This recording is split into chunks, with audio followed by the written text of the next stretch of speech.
Before anything, there was only chaos, a dark, endless void. From it came Gaia, the earth, and Uranus, the sky. Together, they gave birth to the Titans, powerful beings of raw nature. But Uranus feared his children. He trapped them deep inside Gaia's body. In agony, Gaia plotted revenge.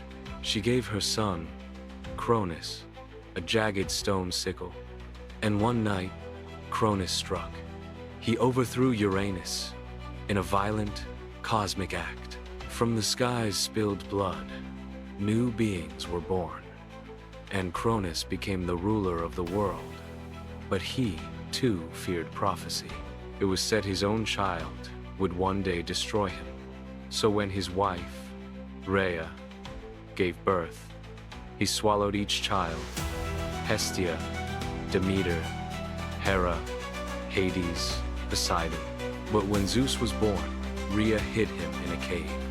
She gave Cronus a stone wrapped in cloth instead. Zeus grew in secret, strong and full of destiny.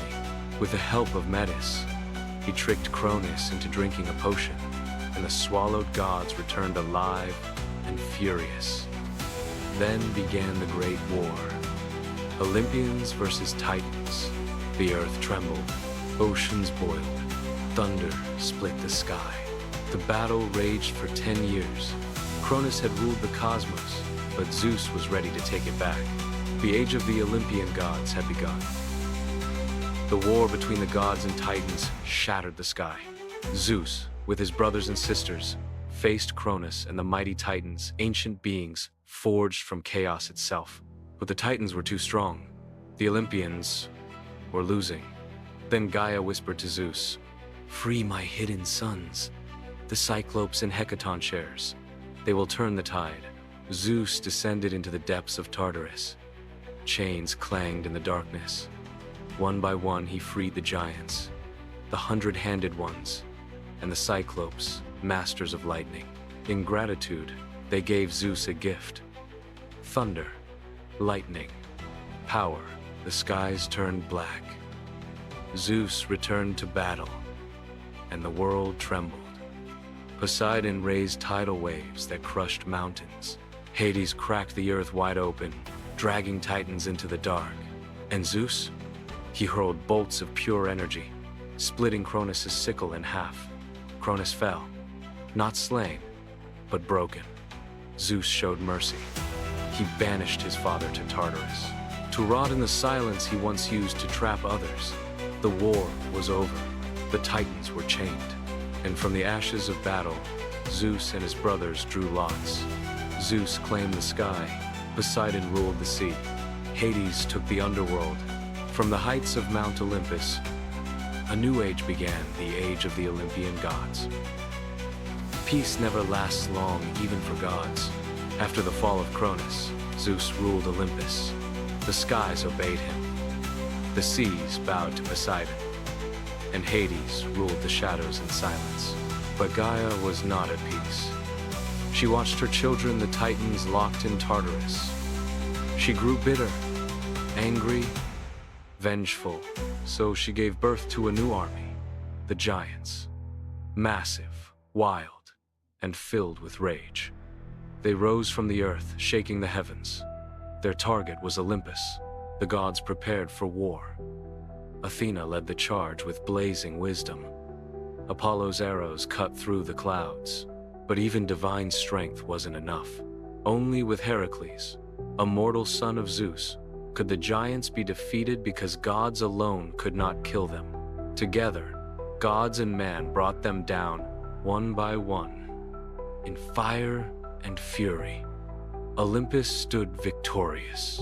But Gaia, she wasn't finished. From the deepest part of the earth, she unleashed her final child, Typhon, a monster so vast, even Zeus trembled. 100 serpents for limbs, eyes of fire, a voice that roared like 10,000 storms. And for the first time, the king of the gods faced a fear he could not thunder away. The sky went dark, winds howled louder than any storm, and from the bowels of the earth, Typhon rose. He was chaos, incarnate, wings that blocked the sun, limbs of writhing serpents, eyes glowing with molten rage. Even the gods fled Olympus. Poseidon vanished beneath the waves. Apollo and Artemis hid beyond the stars. Only Athena stood by Zeus, defiant, unblinking. But Zeus, he had never faced anything like this. He hurled thunderbolts. They struck Typhon's chest, yet he kept coming. Typhon roared, and mountains crumbled. With one swipe, he tore the sinews from Zeus's hands. The king of the gods fell powerless. The world held its breath, but Hermes, the cunning one, stole Zeus's sinews back from Typhon's cave. He returned them to Zeus, and the storm god rose again. This time, he didn't hold back. The sky ignited. Lightning cracked the heavens. Zeus struck Typhon down and buried him beneath Mount Etna, where his rage still boils. The earth still trembles with his fury, and every eruption is a whisper of his return. But for now, Olympus stood unchallenged. Zeus was king, and the world would never be the same. With Typhon buried and Olympus restored, Zeus turned his gaze to earth. A barren world, quiet, still, waiting. So the gods shaped new life. From clay and breath, they formed mortals. Fragile, curious, mortal. But Zeus didn't trust them. He forbade them fire, the sacred flame of the gods. Then came Prometheus, a titan who had once sided with Olympus. He saw hope in mankind, potential, spirit. So one night, he stole fire from the heavens, a flame wrapped in fennel, smuggled from the chariot of the sun. He gave it to humans, a gift of light and rebellion. Fires blazed across earth. Mortals learned to forge, to cook, to survive.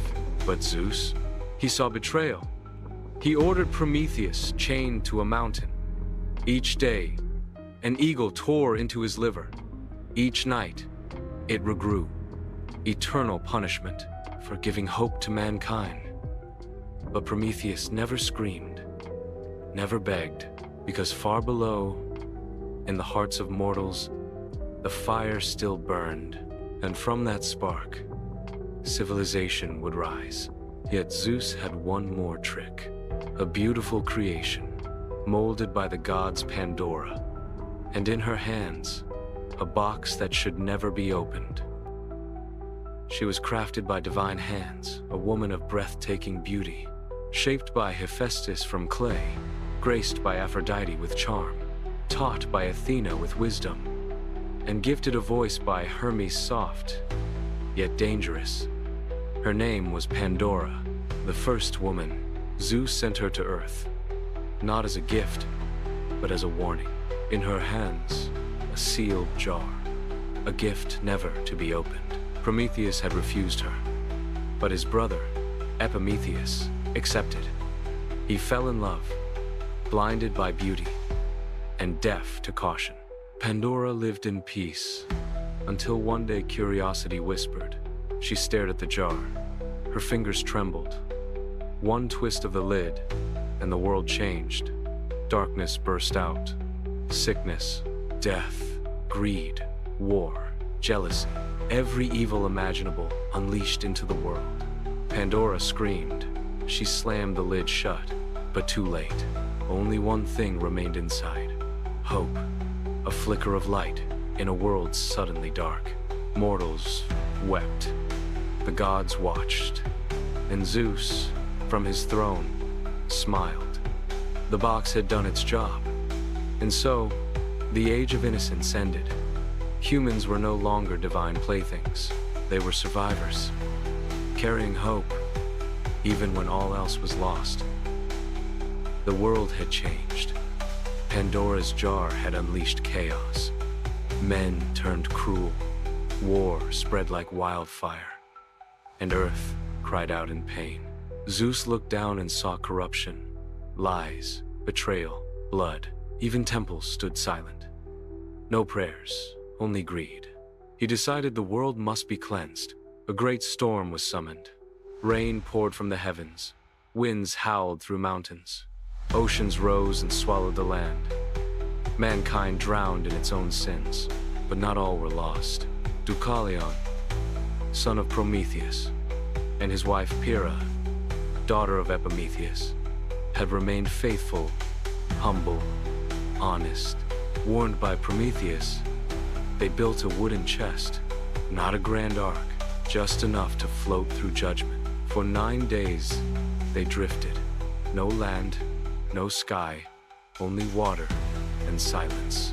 On the 10th day, their vessel touched the peak of Mount Parnassus. The storm had passed. The world was reborn, but they were alone. So they prayed to Themis, goddess of divine law. "How do we restore mankind?" they asked. A whisper answered, "Throw the bones of your mother behind you." They understood. Mother meant Gaia, earth. Bones meant stones. So they picked up stones and cast them over their shoulders. Where Deucalion's stones fell, men rose. Where Pyrrha's landed, women formed. Humanity was born again. Not perfect, but with memory and with hope. The flood was over, but the gods were always watching.